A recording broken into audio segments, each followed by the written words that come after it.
তোমরাও কি পশ্চিমবঙ্গে বসে পড়াশোনা শেষ করে প্রায় 5 থেকে 10 বছর ধরে কঠোর পরিশ্রম করে দিনরাত পড়াশোনা করে পশ্চিমবঙ্গের প্রাইমারি সেকেন্ডারি বা হায়ার সেকেন্ডারি কোনো সরকারি স্কুলে শিক্ষকতা করার স্বপ্ন দেখছো? তাহলে এক্ষুনি সেটা ভুলে যাও।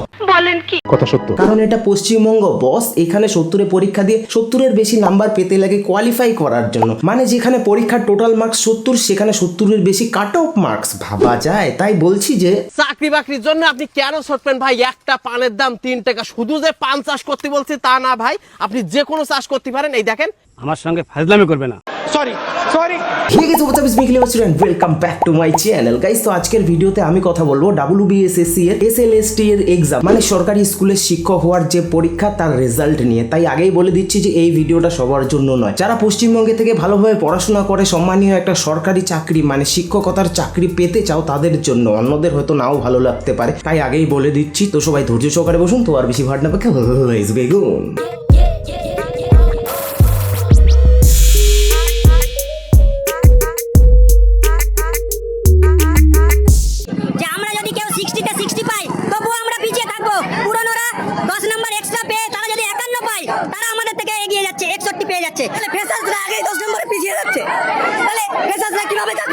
আজকে উচ্চশিক্ষায় শিক্ষিত ছেলেমেয়েরা রাস্তায় নেমে এত বিক্ষোভ দেখাচ্ছে কেন? যে ছেলেমেয়েরা পড়াশোনা শেষ করে প্রায় 5 থেকে 10 বছর ধরে দিনরাত পড়াশোনা করে অপেক্ষায় আছে একটা সরকারি স্কুলের শিক্ষকতার চাকরি পাওয়ার জন্য, কিন্তু যখন তারা সে পরীক্ষা দেওয়ার পর জানতে পারে যে 70-এর মধ্যে পরীক্ষায় কাট অফ মার্কস 70-এর বেশি, মানে সহজ বাংলা ভাষায় বলতে গেলে 70-এর বেশি নাম্বার লাগে পাস করার জন্য।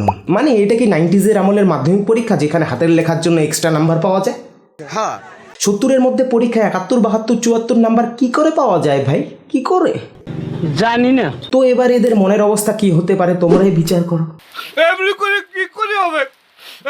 কোনো কম্পিটিটিভ এক্সামে এক নাম্বারও ম্যাটার করে, কিন্তু এখানে কি করা হচ্ছে, এক্সপিরিয়েন্সের জন্য 10 নাম্বার করে দেওয়া হচ্ছে। তাও কাদের দেওয়া হচ্ছে? যারা 2016 সালের প্যানেল থেকে চাকরি বাতিল হয়েছে তাদেরকে দেওয়া হচ্ছে, আর যারা নতুন তারা 0।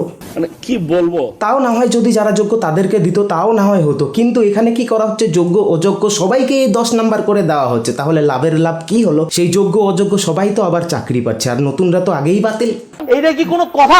সবকিছু ঠিক আছে, কিন্তু ভাই কাট অফ মার্কস 70-এর বেশি। 70-এর নিচে যদি থাকতো 69 বা 70-ও হতো, তাও তো কিছু কিছু নতুনরা চাকরির একটু হলেও সুযোগ পেত। হ্যাঁ, বেশিরভাগ সাবজেক্টে কাট অফ মার্কস 70-এর বেশি। দু একটা সাবজেক্ট আছে যাদের কাট অফ মার্কস 70-এর নিচে, কিন্তু সেগুলো সংখ্যায় অনেক কম, তাই সেগুলোর কথা বলছি না। বেশিরভাগই হচ্ছে 70-এর উপরে কাট অফ মার্কস ভাই। তো 70-এর পরীক্ষা দিয়ে 70-এর বেশি নাম্বার কি করে পাওয়া যায়? এটা হাস্যকর।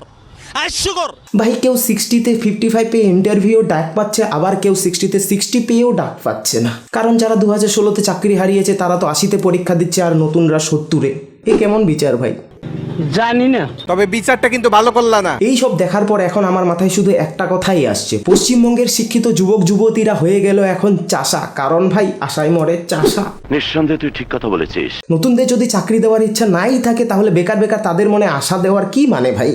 আমি বলুম না, আমার শরম করে। 2016-তে যারা চাকরি হারিয়েছে তাদের মধ্যে যারা যোগ্য তাদেরকে আগে চাকরি দাও, দেওয়ার পর যেসব ভ্যাকেন্সি ফাঁকা থাকবে সেখানে আবার নতুন করে পরীক্ষা নাও নতুনদের জন্য। কিন্তু না ভাই, এটা তো পশ্চিমবঙ্গে, এখানে একবার পরীক্ষা হলে 5-10 বছরও আর কোনো পরীক্ষা হয় না। আর নতুনরা বয়স পার হয়ে যাওয়ার পর সরকারকে যাতে বলতে না পারে যে আমরা জীবনে একবারও পরীক্ষায় বসতে পারিনি, তাই আর কি একসঙ্গে সবার পরীক্ষা নিয়ে নতুনদের বাতিল করে দিল। ব্যাস, তারা তো আর অন্তত বলতে পারবে না যে আমরা পরীক্ষায় বসতে পারিনি, পরীক্ষায় তো বসেছে।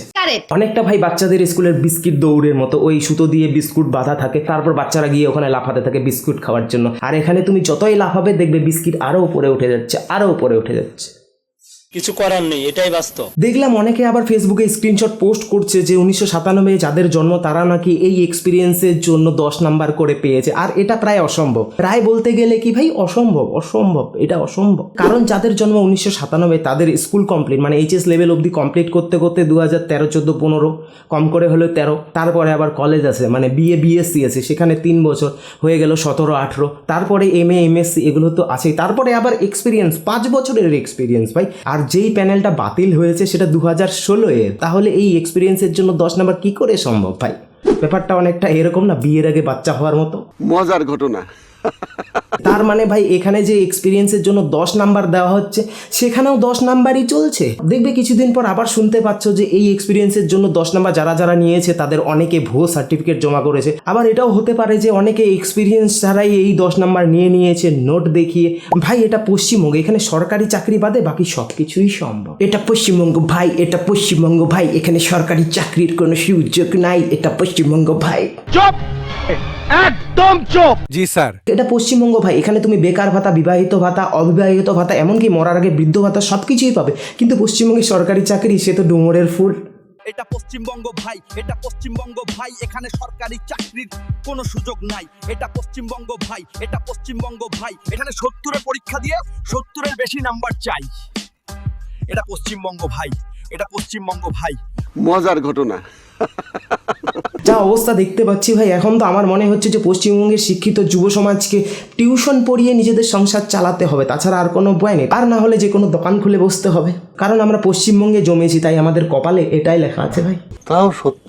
এখন সেই সব মানুষগুলো কোথায় গেল যারা বলতো যে ভালো করে পড়াশোনা করে সরকারি চাকরি পাবি, আর অন্য কিছু করলেও বলতো যে হ্যাঁ এটা তুই কী করছিস, সরকারি চাকরি করলেই ভালো হতো। তারা এখন কোথায় লুকিয়ে আছে? তারা এখন তো দেখতে পাচ্ছে সরকারি চাকরির অবস্থা, তারা এখন নিজেদের আওয়াজ উঠাতে পারছে না এই বিষয় নিয়ে। অসম্ভব। তো দেখো গাইস, এটা নিয়ে এতদিন ধরে কেস চলে আসছে, এখন যা অবস্থা আবারও হবে, আর এভাবে বছরের পর বছর চলতে থাকবে। আর এভাবে কেস খেলতে খেলতে যারা এবছর পরীক্ষা দিয়েছে তাদের বয়স পেরিয়ে যাবে, তোমরা মিলিয়ে নিও। তাই এখনই সময় আমাদের শিক্ষা ব্যবস্থা আর চাকরির ব্যবস্থাকে দুর্নীতিমুক্ত করা। সেন্ট্রি, ওকে হাজতে বন্দি করো। তা না হলে আমাদের যে পরবর্তী প্রজন্ম তাদের ভবিষ্যৎ আরোই অন্ধকার ভাই। এখনও যেটুকু চাকরির সুযোগ আছে তখন আর সেটুকুও থাকবে না, তখন দেখবে সবাই চাষবাস করে জীবনযাপন করছে, সেই আদিম যুগে ফিরে গেছে। তাও সত্য। যাই হোক, আমি আর কিছু বলতে চাই না। আমার থেকে অনেক শিক্ষিত মানুষ হয়তো এখন এই ভিডিও দেখছে, তো আপনারা আমার থেকে বেশি ভালো বোঝেন, আপনারাই বুঝবেন এই অবস্থায় কি করা উচিত আর কি করা উচিত নয়। তবে আপনারা যাই করুন না কেন, আমি আর আমার অডিয়েন্স সবাই আপনাদের পাশে আছে, কি তাই তো গাইস? হ্যাঁ। তো গাইস, এত পড়াশোনা করে জীবনে সরকারি চাকরি বাকরি তো আর পেলাম না, তাই যাই বেকার ভাতার ফর্মটা ফিল আপ করে আসি। আহারে, কি কন? কথা সত্য। তাড়াতাড়ি যাই, তা না হলে আবার সেখানকারও ভ্যাকেন্সি ফুল হয়ে যাবে। তো ফটাফট তোমরা ভিডিওটা লাইক করে দাও, ভিডিওটা কেমন লাগলো অবশ্যই কমেন্ট করে জানিও। চ্যানেলে নতুন হলে জানোইতে কী করতে হবে, সাবস্ক্রাইব করে বেল বাজিয়ে দিও। তোমরাও যদি কেউ বেকার ভাতার ফর্ম ফিল আপ করতে চাও, এই যে দেখতে পাচ্ছ এটা আমার ইনস্টাগ্রাম আইডি, এখানে আমাকে ডিএম করে দিও, ফর্মটা আমি তোমাদের পাঠিয়ে দেবো। তো চলো পরবর্তী ভিডিওতে খুব তাড়াতাড়ি দেখা হতো। ভালো থেকো ভাই, বাই। এটা পশ্চিমবঙ্গ ভাই, এটা পশ্চিমবঙ্গ ভাই, এখানে সরকারি চাকরির কোনো সুযোগ নাই। এটা পশ্চিমবঙ্গ ভাই, এটা পশ্চিমবঙ্গ ভাই, এখানে 70-এর পরীক্ষা দিয়ে 70-এর বেশি নাম্বার চাই। এটা পশ্চিমবঙ্গ ভাই, এটা পশ্চিমবঙ্গ ভাই, এটা পশ্চিমবঙ্গ ভাই, এটা পশ্চিমবঙ্গ ভাই, এখানে সরকারি চাকরির কোনো সুযোগ নাই। এটা পশ্চিমবঙ্গ ভাই, এটা পশ্চিমবঙ্গ ভাই।